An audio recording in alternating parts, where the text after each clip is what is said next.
সাম্প্রতিক বিদ্রোহীদের মাধ্যমে সিরিয়ার স্বৈরশাসক বাশার আল আসাদের শাসন থেকে মুক্ত হয়েছে সিরিয়াবাসী। তবে আসাদের পতনের মাত্র কয়েক ঘন্টা আগেও তার পালানোর পরিকল্পনা সম্পর্কে কেউই টের পাননি।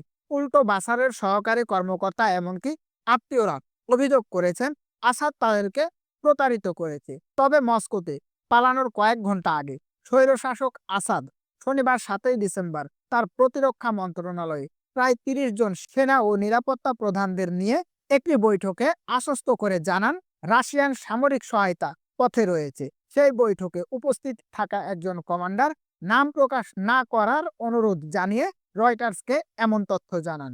তবে শত চেষ্টার পরেও বাশার আল আসাদ শেষ পর্যন্ত ক্ষমতায় টিকতে পারেননি।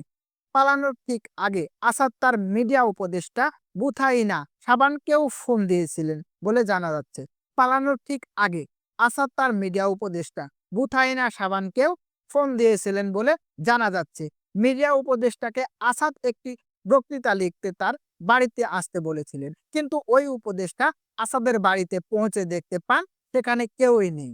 আসাদের সহযোগীরা জানান পালিয়ে যাওয়ার আগে তিনি তার ছোট ভাই মাহের কিংবা সেনাবাহিনীর অভিজাত ৪র্থ সাঁজোয়া বিভাগের কমান্ডারকেও পরিকল্পনা সম্পর্কে অবহিত করেননি। পরে বিপদ এড়াতে মাহের একটি হেলিকপ্টার নিয়ে ইরাকে এবং তারপরে রাশিয়ায় যান।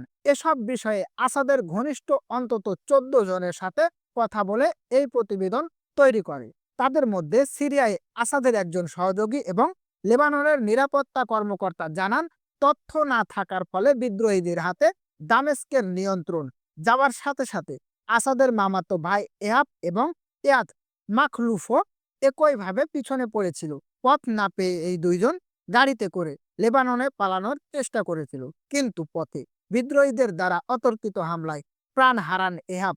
গুলিতে এহাব মারা যাওয়ার পর বিদ্রোহীরা ইহাদকেও আহত করেছিল, যদিও রয়টার্স এই মৃত্যুর বিষয়টি নিশ্চিত হতে পারেননি। মস্কোতে যাওয়ার আগে আসাদ পরিবারের নিকটবর্তীরা তার স্ত্রী আসমা এবং ৩ সন্তান রাশিয়ার রাজধানীতে তার জন্য অপেক্ষা করছিলেন। এই তথ্য নিশ্চিত করেন আসাদের ৩ জন প্রাক্তন ঘনিষ্ঠ সহযোগী এবং একজন সিনিয়র আঞ্চলিক কর্মকর্তা।